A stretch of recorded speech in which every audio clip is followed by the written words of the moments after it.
This is Samuel from Animal. Hey, this is Cobra Page from Cobra and the Lotus. Hey everyone, this is James from Lycanthro. This is Bill from Stryker. This is Rachel with Grave Shadow, and you're listening to The Great Metal Debate.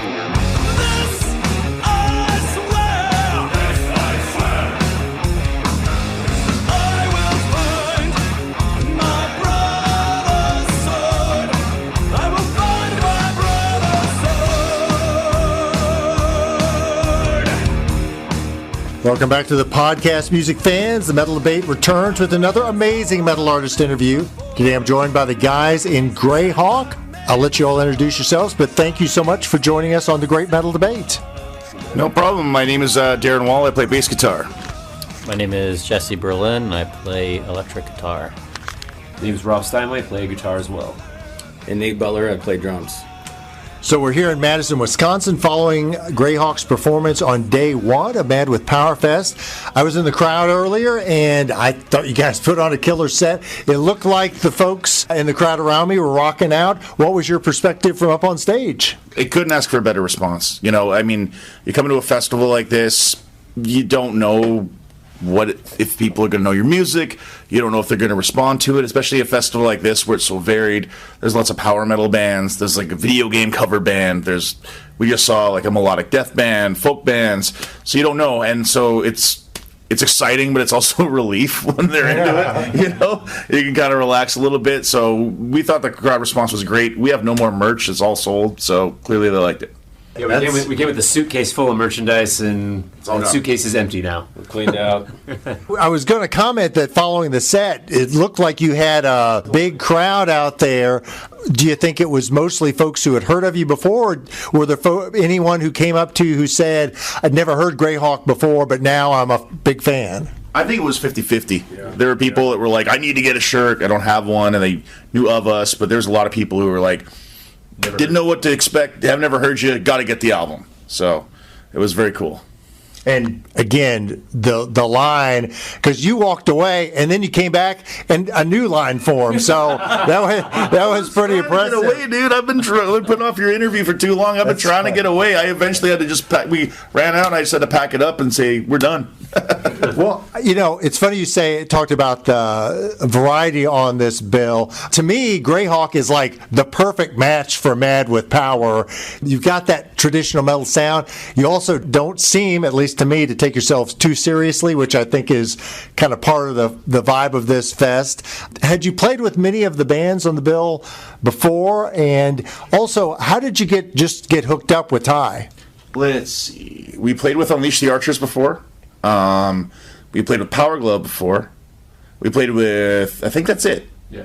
We've met a bunch of the other bands before, but I think those are the only bands we've actually shared a stage with before. And as for Ty, I mean, I remember the band just started, and I was just like shooting my shot to every festival saying, hey, this is us. You know, would you like us to come play? And didn't get a response for a minute. Then we played Legions of Metal in Chicago in 2022. And I guess Ty got wind of our set there and was like, hey, heard you guys kicked ass. Like, would love to have you. Let's get it going for next year. And, you know, this was probably, I think, you know, it's hard to pick a favorite because we did Hell's Heroes, we did Hammer and Iron in Germany, and they're all very unique. But this one, riding pretty high on the emotions of it right now. So this might be my favorite one. Any other thoughts following the performance, the crowd, the opportunity? Overwhelming response. I mean, it blew our minds, honestly. Like, people were into it from moment one. Yeah, overall, just super great experience. They were even chanting your name at the end. How was that like? That was pretty crazy. Had you had that happen before? In Hell's Heroes in Germany, yeah. But that was it's always heartwarming. You know, it really is. Always, really, yeah. So, for folks who aren't familiar with Greyhawk, can you give us just a thumbnail sketch of how the band came together?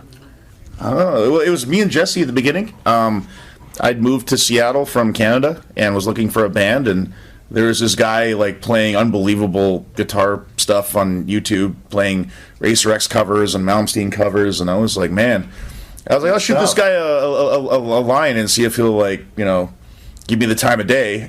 You know, he came over and we jammed a couple times in my living room, and we just decided to make a band, and, you know, we went through a couple lineups. But I think that was 2016 we started, Jesse.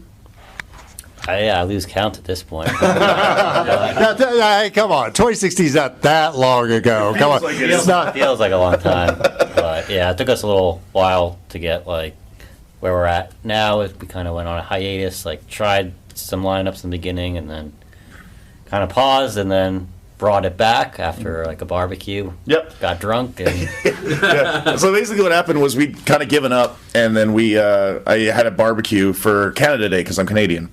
And I invited Jesse over, and we got drunk, and we were like, man, we never should have stopped playing those songs. They're great. And then sure enough, like he showed up with another guitar player 2 weeks later, and then he showed up with our singer 3 weeks later, and then we got Nate about 5 weeks later, and then we were off to the races. And you said 2015, 2016-ish. COVID's kind of right in the middle of that. How did that affect the band just as far as the timing of your all's development? Oh, it sucked. It put us back. There's no question. I mean, we had several festivals planned. I think if we hadn't have to go on a hiatus in 2020, we would have been a lot further along than we are now. I think we probably would have been in Germany and Europe last year, maybe 2 years ago. And we probably would have hit this stage a couple years ago. But hey, you can't spend life. You're driving up the highway, you don't look in the rearview mirror the whole time. You got to look ahead. So we're just looking ahead. The past is the past. It's over. Who cares? Let's just move on. One of the cool things that's come up in that regard related to COVID is just that we've had a number of people tell us that they discovered us during the pandemic when they were at a low point, of their own pandemic experience, and that especially the Keepers of the Flame album made a difference for them during that time. And so that's cool to hear, even though ideally we would have not had that happen at all, so we could have done all this stuff. Never would have happened and no one would have died, but exactly. But considering that, the world is full of disasters and crises, that if we can provide some little bit of spark of energy or hope for somebody, that's awesome, and that's always nice to hear, Oh, that's good. And you guys have a new member, Rob. How did you come about joining the band? Well, I actually played with Darren in another project called Skeletor in Seattle, and then right before the pandemic, parted ways, and just a little couple months ago, there was a opening spot kind of freed up. The prior guitar player, Jacqueline, relocated to L.A., and Darren gave me a holler and got learning the songs, and here we are. This is show number 4 or 5. Yeah, 4 or 5. Yeah. Lineup, yeah. So it's going pretty well. So not to put everybody on the spot, but how's it working out in the band? It's never sounded better, honestly. All of our previous guitar players have been amazing. Everybody that's been in this band has been unique and brought their own personality and their own creativity and their own energy to the band, and we value them and still love them, and they're all part of the development of this band. But if I'm being objectively honest, Rob fits this band like a glove. He's a professional, and the band has never ever sounded better live. It looked pretty seamless. If I didn't know that you were new to the band, I'll be honest, seeing you guys perform, it looked like you've been part of it for years. Well, thanks for that. It's a lot of it is the music, though, too. It's really calls to you and helps you move, and the shapes are very easy to make with the rhythm of the music, and it just kind of takes you over. So if you don't mind talking a little bit about that, because I want to ask you about your most recent release, but before that, just talking about your musical influences, maybe how you might have some different influences among the band? Oh, we do. I would say our common influences, the stuff that brings us together first, is the classic traditional metal, the Dio, Priest, Maiden, Manowar, Black Sabbath, that kind of stuff that we all love and we all agree on. But, we all have a lot of varying tastes. I mean, I love stuff like Doom and stoner rock and classic rock and roll, and Jesse's into a lot of the more neoclassical music, and you can speak more to that. Yeah. I have originally started on classical violin and had a background in jazz guitar as well. But those shows will never be as cool as these ones, so that's why I didn't pursue those professionally. Once I saw Yngwie and Van Halen and Racer X, the 80s, the shred scene was captivated me ever since I laid eyes on that. Yeah. What is it about that, the shred? Because I mean, I'm old enough, I remember all that very well. It's not just the sound, it's also like the aesthetic of it. Is that a fair statement, that the look, the feel, the vibe? Yeah, sure. It was, I mean, guitar playing, it's what made it popular in the 80s. It was a great time to be a guitar player back then. And, you know, the guys like Eddie Van Halen, I would consider him like, you know, the pioneer of bringing that vibe to the big stage. You know, of course, there was many talented guitarists prior, but I would say he was like the big one. And you can say even Ritchie Blackmore of Deep Purple, like they were like two very big pioneers of a little faster and, you know, heavier and big sound. Really, you got, you know, Marshalls. Yeah. As Yngwie would say, it's two things you can see from space. And one of his is his Great Wall of Marshalls. I mean, playing in a band with someone like Jesse here, or I presume Eddie Van Halen or Yngwie, the fun thing about that is you never quite know what he's going to do. You know, because you know there's always more he's capable of that he's not even showing. And so even for us as a band, like sitting back there listening to the guitar solo, we're like, what's it going to be like this time? Oh, I haven't heard that before. You guys were lucky. He's got a fifth gear that he doesn't hit every night, but he hit that fifth gear tonight. So you guys were lucky to see it. It was impressive. So I do want to talk a little bit about your latest release, the EP Call of the Hawk, which came out February of last year. I'm always curious about bands putting out EPs. There's so many different ways that music can be released these days. Just the single, the full album, the EP. Kind of what was the thought process about releasing it in that format, those 5 songs? The EP was like literally we just wanted to close the door on the COVID era of Greyhawk. We had a bunch of songs. You know, that era wasn't really inspiring for us. It was difficult to write music. We were all frustrated. You know, pretty much the whole band got COVID at one point altogether. It was just a weird time. And, you know, we had a guitar player at the time who wasn't really working out. And, you know, we basically were like, we have this block of songs. These are the songs we like. These songs, you know, maybe we'll use them later, but we're not super thrilled on them. Let's just, like, record these songs, put a stamp on this era, record the ones we like, and scrap the ones we don't and move on. That's literally the whole thing. But, you know, an EP in itself, you think about it, it's a concise group of songs. It's kind of a cool thing. You know, it's a neat little package. It's a little more digestible in a full length in certain ways. So it's kind of a cool treat, I think. Yeah, I mean, during that time, we had multiple literal near-death experiences, and I think that we kind of had this sense that we wanted to kind of put out a statement like, we're still here, you know, for our fans and just for ourselves, kind of to be like, you know, let's put something out. And I've always thought EPs are cool, and, you know, we make... both of the EPs we've made have been fat EPs. They're not like... Yes. It's not like a couple singles and some covers and other stuff. Like, you get 5... fully fledged songs, and as a fan, I respect that. I hate hearing EPs coming out and it's really one single, a B-side, and a cover. That's there's not enough meat for me, at least. Yeah. And something I've heard that about, I think it's about all of our albums, but specifically the 2 EPs. I've had a lot of people say, I keep this CD in my car and I listen to it all the time when I'm driving, because the length is perfect, because, you know, most places in the modern world, you know, it's going to take you 20 to 30 minutes to get a lot of places you're going to go, and the EP actually fits really well in that time slot. Cool. You played a few of those tracks tonight, and to me, they're distinct from your previous album, but they also fit in well in a set list like this. Is this being my first time to see you guys play live, is this kind of your standard set list, or did you mix it up a little for tonight? This is our festival set. Yeah, we've been playing more or less, you know, focusing on this same material for a little while now, and we've got kind of a headlining expansion to the set as well. But we're working on new material now, and we're kind of waiting on having some of that nailed down and released before we start, you know, putting new stuff in the set. One of the things I like about all your material is, I mean, it's metal, it's heavy, it's, you know, the thick guitars, but there's also kind of a cleanness to the sound. It's not just reminiscent of older heavy metal, some of which the production isn't all that great.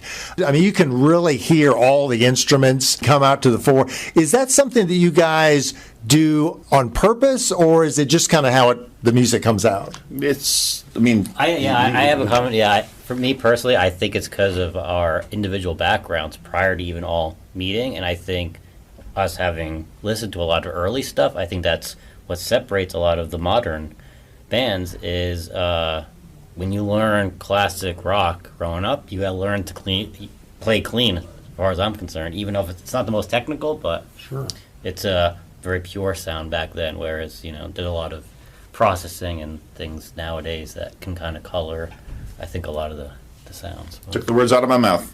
Yeah. Yeah, and I think as a vocalist who's had some classical training, I definitely work a lot on making sure that there's a clarity in what I'm singing. I like it when people say they can understand the lyrics without having to look it up on a lyric sheet, that people who have never seen us before can come see us live and kind of get drawn into the storytelling aspect of the songs without having to go look up a lyric sheet. And so I'm conscious about where I'm putting consonants, how exactly I'm, articulating vowels at different parts of the voice, and that kind of thing. It's just something I strive for, is to be clearly understood. I don't know if that's what you mean by clean, but you bring somewhat of a theatrical approach to the stage. Can you talk a little bit about that, and maybe also the tension between, you used a few props, but not getting too proppy that it comes across as a gimmick. I would say call it theatrical, what you were doing. Yeah, my background is in theater and opera specifically. I sing with the Seattle Opera Chorus, which has given me a lot of opportunity just to kind of be on stage and observe what's going on and what works and what doesn't, what really grabs people on stage. And before I joined the band, I actually was doing work touring around the schools in Washington State to introduce opera to them. And for one of these shows, I was playing the role of an evil sorcerer. And I had a lot of these basic sleight of hand tricks. I had a little fire paper igniter in my hand. I had a little expanding cane, and I love just kind of interacting with the kids, because kids are very honest, right? They'll tell you. Drunk metalheads are the same way. They'll just let you know whether they like the music or not. Right in that moment, whether they're having a good time. And so I kind of, in that process, figured out how to keep these kids on with their minds on the opera by just kind of going over the top. And I started thinking, what? It'd be really fun to do this for adults and a metal band or something, because I've always loved this style of music. And so that's kind of my background. So I bring a theatrical background to the band, but at the same time, you have to be efficient. I think that's something we're a rock and roll band. What you said earlier about how you can hear all the parts. We try not to overcomplicate everything, and that's why whatever props I'm going to bring, I try to make sure I can basically carry them with me, in my hands or in my little bag or whatever. And I'm not doing anything fancy. It's just I've got some stuff that lights up that kind of can create some visual interest.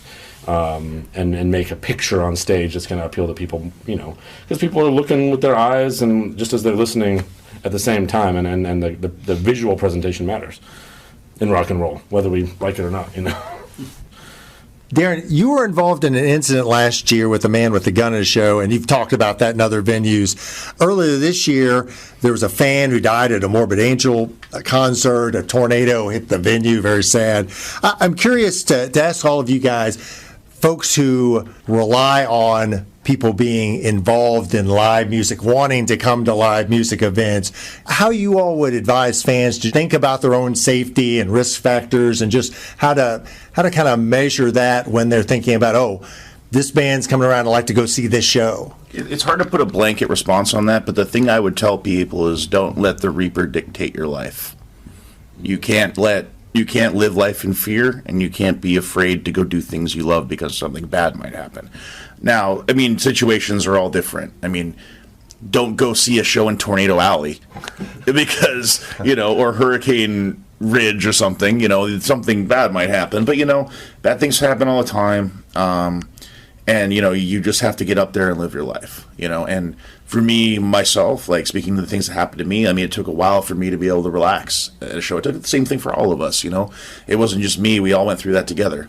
And, it took a long time for us to feel comfortable at shows again. But, everyone here is a courageous person. Everyone here, realizes that, hey, we have to continue on. If you stay home and whatever because you're afraid a guy is going to show up with a gun or a tornado's going to hit it, it's no way to live. Getting COVID. There's no way to live. You have to. It's time. You have to get up and do the things you want to do. Otherwise, what's this life for? Yeah. I mean, it's worth having situational awareness to kind of maintain your awareness of what's going on in the situation, to kind of think a little bit about how you might respond to an emergency. But just what he said, like, there's an inherent risk just in like stepping out your front door in the morning. That doesn't mean you shouldn't do it, especially like, with music. We're lucky to kind of live in a place and a time that's pretty supportive of playing rock and roll music. Not everyone, in history has been so lucky, and I certainly look at bands, who play in places where heavy metal is frowned upon by the authorities, or people who, played music under various oppressive regimes, and sometimes playing music isn't safe. Sometimes it's actually literally dangerous to go out and play music. Yeah. But it's still worth doing because it inspires people, it brings people together, and it's life affirming. It's a way to kind of like, I look at playing music as a way to kind of like stand up to the reaper and like talk back a little bit, and there's some risk, but it's just worth doing. Yeah, man, we're not going to let one incident like that stop us. Or 2 incidents, or 3 incidents, or 4. We're gonna live. We're gonna do what we want. We're gonna do what we love, and just get out there and live your life. And yeah, like you said, don't be careless, but also, don't be afraid. Great advice. Well, I hear another band about to start, so beginning to wrap up with you guys. Following this Mad with Power Fest, what is next for Greyhawk, and when can fans expect to hear new music from the band? Well, good question. What's next for us? We have 2 shows. We have a show in Seattle in September. We're playing with one of our favorite bands, Metal Church, in Bremerton, Washington, in late September. Then we will be in LA, Gates of Metal, for the LA Gates of Metal Fest. Then next year we'll be in Germany for Keep It True and hopefully a tour. Oh, wow. And we will be in the studio to begin recording a new album on September 8th. Oh, that's really specific. Damn. So you guys literally got the time booked, and are songs already in the can, or what? We have 10 songs ready to roll. It will be a full-length album. We have a badass big-name producer picked out. This one's going to be a big level up. Yeah, it's we expect big melodies, expect a nice big sound, expect a very rock and roll approach. This might sound weird, but like one of the biggest, I've been listening to all this Bob Seger, just listening to fucking, and I don't know if anyone would hear that, but like it's just, I'm thinking Bob Seger. I'm feeling Bob Seger when I'm going to this video. Yeah, must be why. So finally, how can fans purchase music and merchandise from Greyhawk, including the latest release, Call of the Hawk? Best way is greyhawkmetal.bandcamp.com. That's the best way. If you are in Europe, the shipping rates are terrible. We understand that. So please go to our record label, Fighter Records, and get your albums from them, and you'll save a lot of money on shipping. Well, guys, this was my first time to see you all live. I so enjoyed it. I was singing along, pumping my fists out there, and I hope to see you guys again live sometime very soon, and looking forward to the new album. Oh, yeah. Thank you very much.